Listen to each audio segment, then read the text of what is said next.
Hi everyone, welcome back to my YouTube channel. और आज का जो हमारा टॉपिक है वो कंटिन्यूएशन में है। प्रॉब्लम इन परफॉर्मेंस अप्रेजल का पार्ट 2 है ये। लास्ट जो पार्ट 18 था उसमें हमने एरर्स को डिस्कस किया था, परफॉर्मेंस अप्रेजल प्रोसेस के एरर्स को। तो जो पहले के जो 18 पार्ट्स हैं उन सभी के लिंक मैं आपको नीचे डिस्क्रिप्शन बॉक्स में प्रोवाइड कर दूंगी। तो चलिए शुरू करते हैं हमारा आज का वीडियो। सबसे पहले आता है पुअर अप्रेजल फॉर्म। जब हम अप्रेज करते हैं एम्प्लॉय को तो हम एक फॉर्म डिजाइन करते हैं जिसको हम अप्रेजल फॉर्म बोलते हैं। तो अगर आपका अप्रेजल फॉर्म ठीक तरीके से डिजाइन नहीं हुआ तो वो आपके अप्रेजल प्रोसेस को बहुत नेगेटिव वे में इन्फ्लुएंस कर सकता है। जैसे कि आपके जो रेटिंग स्केल्स हैं वो अनक्लियर और बहुत वेग हैं, तो रेटर को पता ही नहीं चलेगा कि उसको किस तरीके से रेटिंग देनी है उस स्केल पे, और जो वो करेक्ट रेटिंग नहीं दे पाएगा बिकॉज जो आपने रेटिंग स्केल डिजाइन किया है that is very unclear and वेग। सो ये अंडरस्टैंडेबल नहीं होगा। नेक्स्ट इज आपने जो जॉब डायमेंशंस डाली हैं, जो जॉब परफॉर्मेंस के जो एस्पेक्ट आपने डाले हैं परफॉर्मेंस अप्रेजल फॉर्म के अंदर, अगर आपके सारे इंपॉर्टेंट एस्पेक्ट मिसिंग हैं और आपने कुछ और ही डाल दिया है तो आप सही से कैसे परफॉर्मेंस इवेल्युएट करोगे जब आपके इंपॉर्टेंट डायमेंशंस जॉब के उस फॉर्म के अंदर प्रेजेंट है ही नहीं। इसके अलावा कुछ इररेलेवेंट परफॉर्मेंस डायमेंशन या कुछ एडिशनल परफॉर्मेंस डायमेंशंस भी आप फॉर्म के अंदर डाल देते हो जिनका कि एम्प्लॉय की परफॉर्मेंस से या जॉब से लेना देना ही नहीं है दूर दूर तक, और आपने वो वाले परफॉर्मेंस डायमेंशंस भी डाले हुए हैं, तो it is of no use. Next, form अगर बहुत ज्यादा लॉन्ग या कॉम्प्लेक्स है तो वो रेटर के पार्ट पे it is very difficult, sometime बहुत बोरिंग हो जाता है उसको फिल करना। और अगर कॉम्प्लेक्सिटी के साथ आपने डिजाइन किया है तो उसको समझने में प्रॉब्लम हो सकती है और अप्रेजल को वो अच्छे से कंडक्ट नहीं कर पाएगा। तो इट इज वेरी इसेंशियल एक इफेक्टिव परफॉर्मेंस अप्रेजल को कंडक्ट करने के लिए आपका जो अप्रेजल फॉर्म है that should be well design. Next is negative approach. Performance appraisal का जो इम्पॉर्टेंट जो नीड होती है दैट इज कि आप परफॉर्मेंस को इवेल्युएट करो, आउटकमिंग्स देखो एंड उसके बाद देखो कि आप और परफॉर्मेंस को नेक्स्ट टाइम के लिए कैसे डेवलप कर सकते हो।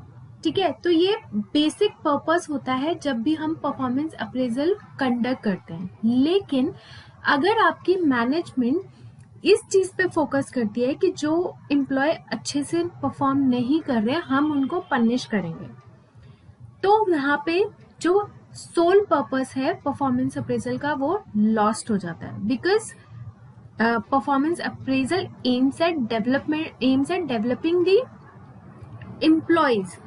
लेकिन यहाँ पे अगर आपकी मैनेजमेंट पनिशमेंट में फोकस करी है rather than on development of the employees, तो यहाँ पे आप अपने परफॉर्मेंस अप्रेजल का जो सोल पर्पस है उससे बिल्कुल डेविएट हो गए हो, तो ये एक और प्रॉब्लम हो सकती है। Next is lack of rater preparedness. अगर आपके रेटर वेल प्रिपेयर्ड नहीं है किसी भी परफॉर्मेंस अप्रेजल प्रोसेस को कंडक्ट करने के लिए, तो ये एक मेजर प्रॉब्लम हो सकती है परफॉर्मेंस अप्रेजल प्रोसेस में।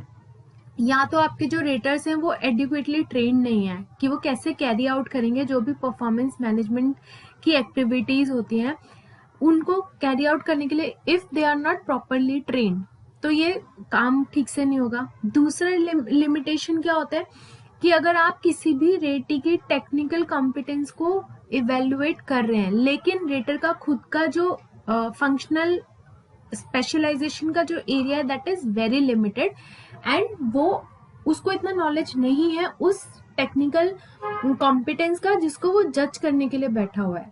ठीक है, तो वो कैसे जज करेगा अगर आपका खुद का नॉलेज लिमिटेड है, आपका स्पेशलाइजेशन एरिया लिमिटेड है, तो that is one of the most serious limitation. Next is जो आपके मैनेजर्स होते हैं उनके पास खुद का वर्कलोड बहुत होता है, उनको बहुत सारे काम हैंडल करने होते हैं। अगर इसी बीच में परफॉर्मेंस अप्रेजल प्रोसेस भी चल रहा है और अगर रेटर को सफिशिएंट टाइम नहीं मिलता कि वो सिस्टमेटिकली अप्रेजल एक्टिविटीज को कंडक्ट कर सके या जो फीडबैक सेशंस हैं एम्प्लॉय के साथ उनको कंडक्ट कर सके, तो again it is also a problem.